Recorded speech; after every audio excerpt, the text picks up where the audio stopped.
Assalamualaikum warahmatullahi wabarakatuh. Sahabat beriman, bagaimana seharusnya seorang muslim bersikap kepada mereka yang non-muslim? Jika pertanyaan ini diajukan kepada Nabi Muhammad SAW, apakah jawabannya? Sahabat beriman, jawabannya adalah mari kita lihat apa yang dilakukan Nabi Muhammad SAW pada 3 orang non-muslim dari generasinya. 3 orang non-muslim ini mendapatkan pujian dari Nabi Muhammad SAW. Siapa saja mereka? Temukan jawabannya hanya di Sulh Muda. Mut'im bin Adi, seorang kafir Quraisy. Diceritakan saat itu adalah saat yang sangat menyedihkan dalam hidup Nabi. Nabi kembali dari Taif, kemudian dipermalukan dan dilukai oleh umatnya. Pada saat yang menyedihkan itu pula, paman Nabi, yakni Abu Thalib, baru saja meninggal dunia. Beliau juga sama sekali tanpa perlindungan di Mekah. Padahal orang-orang di sana berkeliaran dengan pedang untuk siap menusuknya. Sehingga mendatangi Mekah dalam situasi seperti itu, maka sama saja dengan membunuh diri. Nabi kemudian mengirim utusan ke bangsawan Mekah yang minta perlindungan mereka. Namun hanya satu orang yang menjawab panggilannya, yakni seorang kafir Quraisy bernama Mut'im bin Adi. Ketika mendengar bahwa Nabi meminta perlindungannya, dia langsung memberikan respon.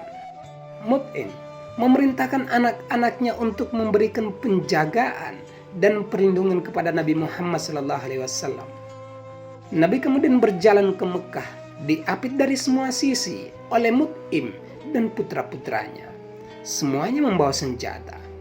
Mereka langsung pergi ke Ka'bah dan Mut'im berseru dari atas bukit, "Hai orang Quraisy, saya telah memberikan perlindungan saya kepada Muhammad.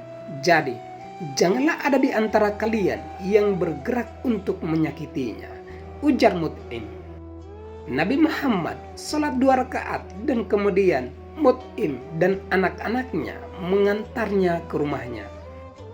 Bertahun-tahun kemudian, setelah pertempuran Badar, kaum muslim yang telah menangkap banyak tawanan perang dari kaum Quraisy mengingat Mut'im. Nabi SAW bersabda, "Jika Mut'im ibnu Adi hidup dan menjadi perantara dengan saya untuk orang-orang kotor ini, saya pasti akan memaafkan mereka demi dia." Hadis riwayat Bukhari. Mukhairik, seorang rabbi Yahudi. Diceritakan bahwa di tahun ketiga setelah hijrah, kaum muslim mendapat kabar bahwa pasukan besar Quraisy akan datang menyerang. Kaum muslim pun pergi ke Gunung Uhud untuk menunggu kedatangan musuh mereka itu. Tapi mereka berada dalam kesulitan yang serius karena kalah jumlah. Kaum Yahudi Madinah sebelumnya memiliki perjanjian dengan Muslim untuk membela mereka jika di Madinah diserang. Tapi tidak satu pun dari mereka yang mau menepati perjanjian itu, kecuali satu orang, yakni Mukhairik. Mukhairik, menurut versi Ibnu Ishaq, pada awalnya Mukhairik mendesak orang-orang dari sukunya untuk membantu Nabi dan mengingatkan mereka tentang perjanjian. Sayangnya, tidak satu pun orang Yahudi kecuali dirinya yang menepati perjanjian itu. Kemudian dia mengambil pedang dan perlengkapannya bersiap untuk pergi. Mukhairik berkata, "Jika aku terbunuh, maka hartaku akan menjadi milik Muhammad dan dia bisa melakukan apapun yang dia mau." Kemudian dia pergi ke Uhud dan bertempur hingga terbunuh. Nabi SAW berkata tentang dia, "Mukhairik adalah orang yang terbaik dari orang Yahudi." Najasyi, raja beragama Kristen. Kaum muslim di Mekah sedang dianiaya, dipenjara, dan disiksa. Namun, kaum muslim bagaimanapun saat itu, jumlah mereka sangat sedikit, sehingga melakukan perlawanan berarti sama saja menginginkan matinya agama Islam. Selama itu, Nabi kemudian memberikan izin kepada sebagian umat Islam untuk mengungsi kemanapun. Namun, Nabi hanya menyarankan satu nama, yakni Najasyi. Najasyi adalah gelar Raja Abisinia. Nama aslinya adalah Asama.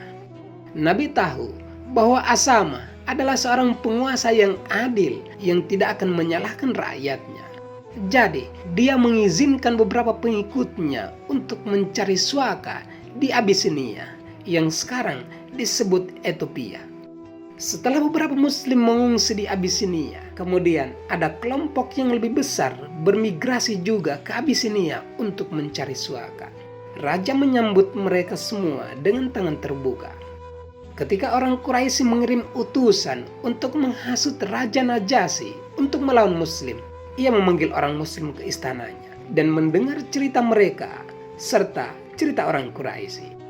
Di saat yang sama, orang Quraisy mengirim 2 utusan memberikan hadiah mahal untuk raja untuk meyakinkan raja agar mengusir muslim dari kerajaannya. Ketika Raja Najasyi mengetahui tentang keindahan agama Islam dan tentang hal-hal indah yang dikatakannya tentang Yesus dan Maria, dia mengembalikan hadiah dari para delegasi dan menyatakan kepada mereka dengan tegas bahwa dia tidak bersedia mengusir tamu terhormatnya. Najasyi kemudian menjadi seorang muslim. Tetapi sebelum dia memeluk Islam, Nabi memilih dia daripada semua pemimpin dan raja lainnya dan mempercayakan umat Islam untuk merawatnya. Ketika Najasyi meninggal, Nabi Muhammad SAW dan para sahabatnya berdoa untuk dimakamkan atasnya. Nabi berkata, "Hari ini seorang soleh dari Ethiopia telah meninggal dunia." Hadis riwayat Bukhari. Sahabat suluh muda, setelah mengetahui cerita Nabi dengan 3 orang non-muslim ini, maka jawabannya ketika ditanya mengenai sikap kepada orang non-muslim adalah menganggapnya sebagai seorang manusia yang sama diciptakan oleh Allah. Kewajiban kita hanyalah berbuat baik untuk mendapatkan keridhaan Allah Subhanahu wa taala. Wallahu a'lam bishawab.